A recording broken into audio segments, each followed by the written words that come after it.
Boa noite, pessoal, tudo bom? Espero que vocês estejam bem.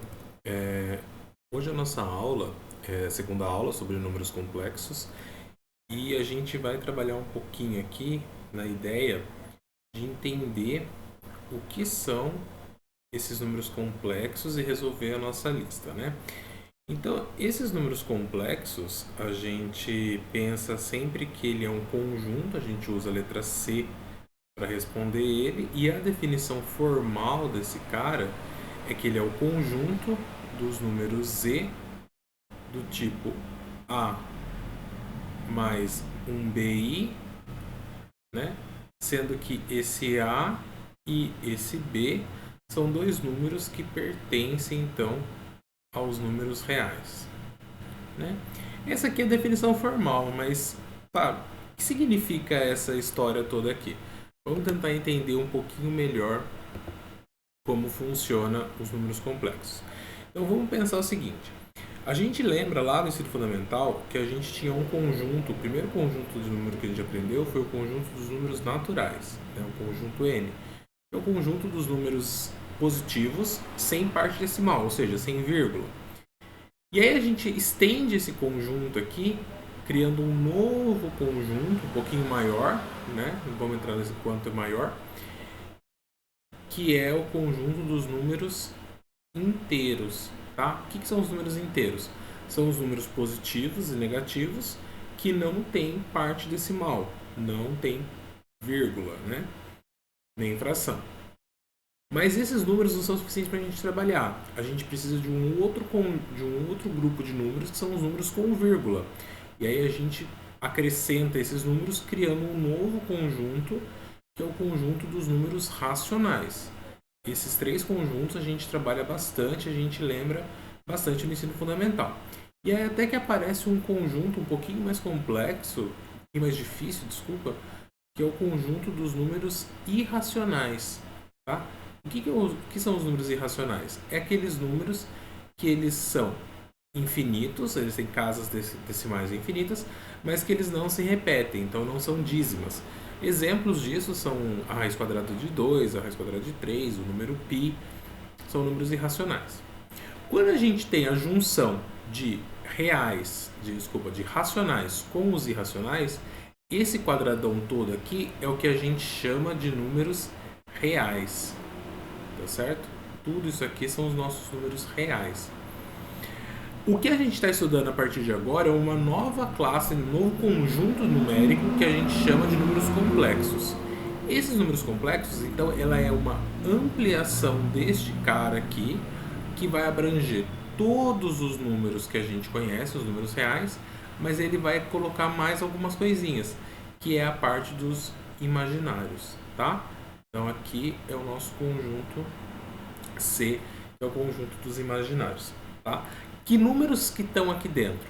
Aqui dentro deste cara estão todos os números reais, mais esses números do tipo A mais BI, tá certo?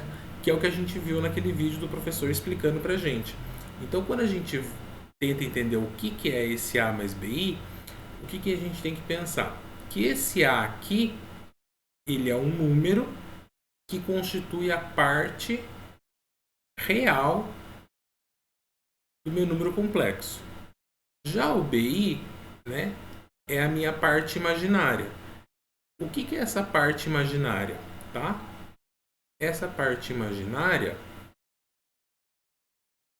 ela é composta de um número B, que vai ser um número real, ou seja, um número que pode ser tanto natural quanto inteiro, com vírgula, infinito, fracionário, um número que a gente conhece, vezes esse I. E o que é esse I? Esse I é a nossa unidade imaginária, tá certo?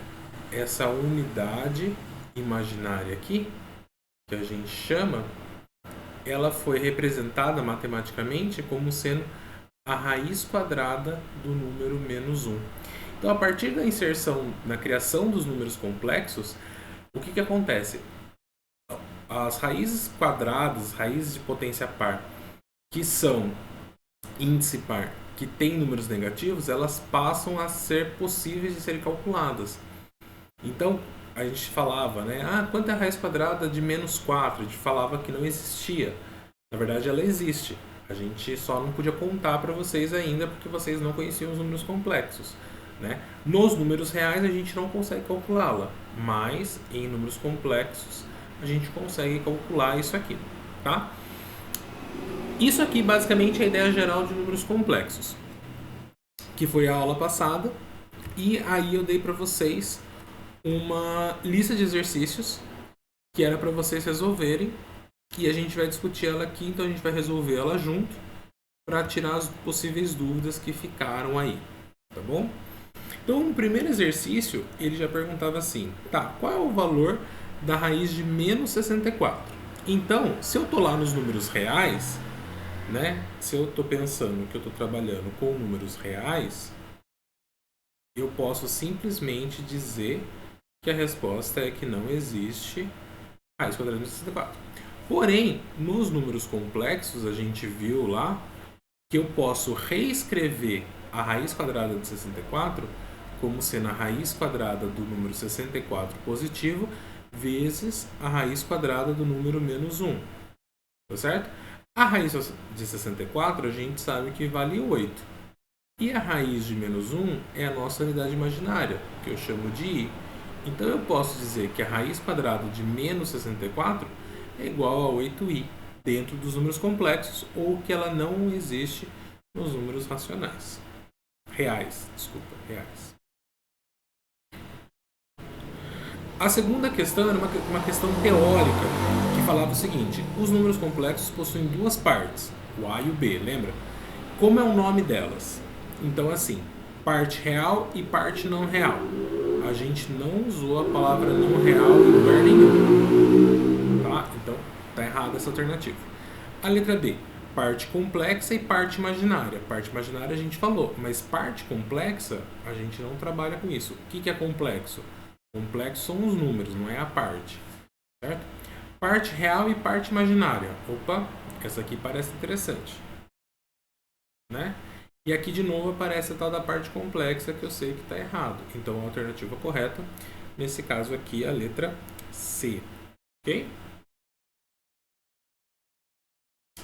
O exercício 3 é um exercício bem tranquilinho, tá? Que era para representar o número complexo Z. A gente normalmente usa a letra Z, mas eu posso usar outras letras, como eu vou usar na próxima aula. Tá?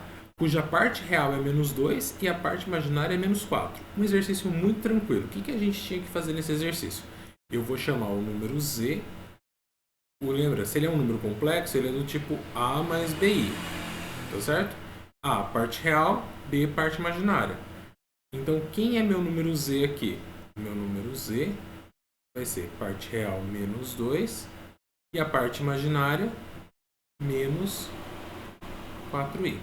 Acabou. Esse aqui era a resposta do meu exercício. Tá bom? Bem tranquilinho. O exercício 3 ele é um pouquinho mais extenso, porque ele pede para que a gente resolva uma equação de segundo grau, tá? No conjunto dos números complexos. Ou seja, se acontecer de aparecer uma raiz que não seja positiva, eu consigo resolver. Tá? Então, para resolver a equação de segundo grau, existem várias técnicas, né? Como é uma equação completa, eu vou usar o Bhaskara, né? O famoso Bhaskara. Eu diminui um pouquinho o tamanho da minha caneta para calcular lá. Lembra a fórmula do delta? B ao quadrado menos 4ac? Então, quem que é meu delta? Meu delta vai ser o menos o 14 ao quadrado menos 4 vezes o A vezes o C, que é o 50. Então, quem é meu delta no final das contas aqui? Menos 14 ao quadrado vai dar mais 196. 4 vezes 1 vezes 50, 200. Tá? Então, 196 tira 200, o meu delta dá menos 4. E aí eu vou resolver, então, aqui o meu valor de x. Quem é x? Lembrando da fórmula do x, menos o b, é menos 14, mais ou menos a raiz quadrada do meu delta, que é o menos 4, dividido por 2 vezes o a, que é 1. Tá bom? Daqui eu consigo resolver o quê?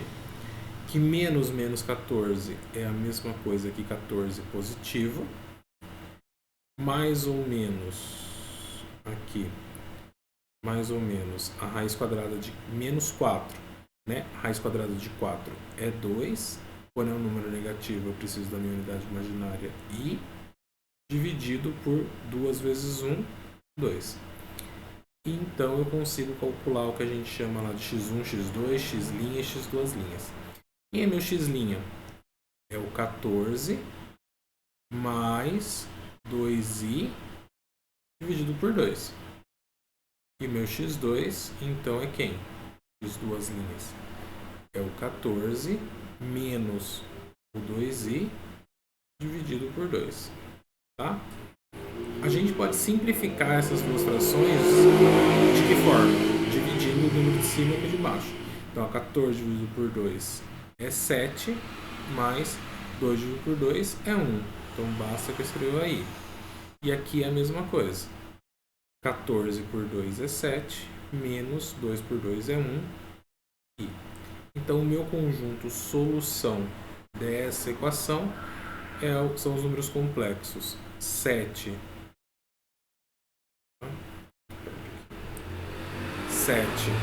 mais i e 7 e menos. Ok? Bem tranquilinho, né? É só resolver uma equação. A diferença é que quando a gente chega num delta negativo, a gente consegue continuar a nossa expressão. Não precisa parar dizendo que ela não existe, porque a partir de agora ela existe. Tá? O exercício 5, que deu um pouquinho mais de confusão para algumas pessoas, ele trabalha com as potências de i. Essas potências de i, o vídeo explicou lá para vocês e a gente vai rever aqui, tá? Quando a gente pensa em potências de i, a gente precisa lembrar das 4 primeiras. Quem são as 4 primeiras potências de i? I elevado a 0, i elevado a 1, i elevado a 2 e i elevado a 3. Depois disso, vai voltar, tá? O i elevado a 4 é igual ao i elevado a 0, o i elevado a 5 é igual ao i elevado a 1 e assim sucessivamente. Então, a gente precisa lembrar dessas 4 operações aqui, tá? Todo número elevado a 0 é 1. Fácil de lembrar. Todo número elevado a 1 é ele mesmo, tá? Tanto o número complexo quanto o número imaginário. Então, aqui é bem rapidinho de resolver, tá? I elevado a 0 é 1, i elevado a 1 é i. O que é i ao quadrado? A gente viu lá na aula e eu vou retomar aqui. O i é a raiz quadrada de menos 1. Quando eu faço a raiz quadrada de um número ao quadrado, eu consigo cancelar e o que me sobra é só o menos 1. Então, i ao quadrado vale menos 1. E o que é o i ao cubo? Bom, i ao cubo é a mesma coisa que i ao quadrado vezes o i. E a gente acabou de calcular que i ao quadrado vale menos 1 vezes o i. Menos 1 que multiplica i dá menos i. Tá? Então, se eu lembrar destes caras aqui, eu consigo resolver qualquer potência de i que me aparecer na vida. Tá? Então, eu vou calcular usando aqui. Vamos fazer os exemplos para a gente tentar entender como é que é feito esse cálculo. Então, ali, ó, letra A. Quero calcular i elevado à 10ª potência. Como é que eu faço isso? Eu vou pegar este número 10, que é o expoente, e vou dividir pela quantidade de números que aparecem aqui. Então, 1, 2, 3, 4. 4 números. Sempre vai ser o 4. Porque tem 4 resultados possíveis, tá bom? O i, o 1, o i, o menos 1 e o menos i. Então, 10 dividido por 4 dá 2. 2 vezes 4, 8. 10 tira 8, 2. Professor, mas eu sei que 10 dividido por 4 é 2,5. Ok, mas aqui a gente precisa do resto. Então, eu vou sempre pensar no número inteiro, tá? Por isso que é bom fazer essa conta dessa forma. Ok? Então, 10 dividido por 4 vai ter um resto 2. Ou seja, isso me diz que i elevado à 10ª é a mesma coisa que o i elevado a 2, porque é o número que sobrou aqui no resto, tá certo? E quanto é i ao quadrado? Eu vou na minha tabelinha, lembro lá que i ao quadrado é menos 1. Então, a resposta é a letra A, menos 1. B. Quanto é I elevado a 117? Aqui vai ficar complicado se eu for indo e voltando até chegar, estendendo esse número até chegar a 117. Então eu preciso usar a minha propriedade. O que é a propriedade? 117 e vou dividir por 4. E vou ver quanto vai dar isso. Tá bom? 11 por 4 dá 2. 2 vezes 4, 8. 11 tira 8, sobra 3. Desce o 7. 37 dividido por 4 dá 9. 9 vezes 4 dá 36. 37 tira 36. Resto 1. Esse resto 1 quer dizer que este número i elevado a 117 é a mesma coisa que i elevado a 1. Este cara eu sei quanto vale i elevado a 1, vale i, e acabou meu exercício. Certo? E agora vamos para a letra C. A letra C, i elevado a 1024. Tá bom? Como é que eu vou fazer isso? Mesmo processo. Vou pegar o 1024, vou dividir por 4 e vou ver o que vai acontecer. Tá certo? 10 dividido por 4 dá 2. 2 vezes 4, 8. 10 tira 8, sobra 2. Vou fazer um pouquinho mais rápido essa, tá? 22 dividido por 4 dá 5. 5 vezes 4, 20. 20 para 22 sobra um 2. Desce o 4. E 24 por 4 dá 6. 6 vezes 4, 24. E o resto é 0. Tá certo? Eu sei então que i elevado a 1024 é a mesma coisa que i elevado a 0, que é 1. Tá bom? Aqui, às vezes a gente sabe, por exemplo, assim, sabe a regrinha, né? Que se eu olhar os dois últimos números do número aqui, que no caso é 24, os dois últimos algarismos, e eles formarem um número que é divisível por 4, significa que esse número total vai ser divisível por 4. Então, se eu sei que 1024 é divisível por 4, eu sei que o resto vai ser sempre 0, consequentemente é 1. Eu poderia pular direto. Essa informação vai ficar mais clara no próximo exemplo. Olha só. O próximo, a letra D, que deu uma pequena confusão para algumas pessoas, era o quê? I elevado a I elevado a 16. Para resolver essa parte, eu vou ter que resolver primeiro esse cara aqui em cima. Ó. Quanto é I elevado a 16? Tá? Por isso que eu falei que essa questão aqui do número ser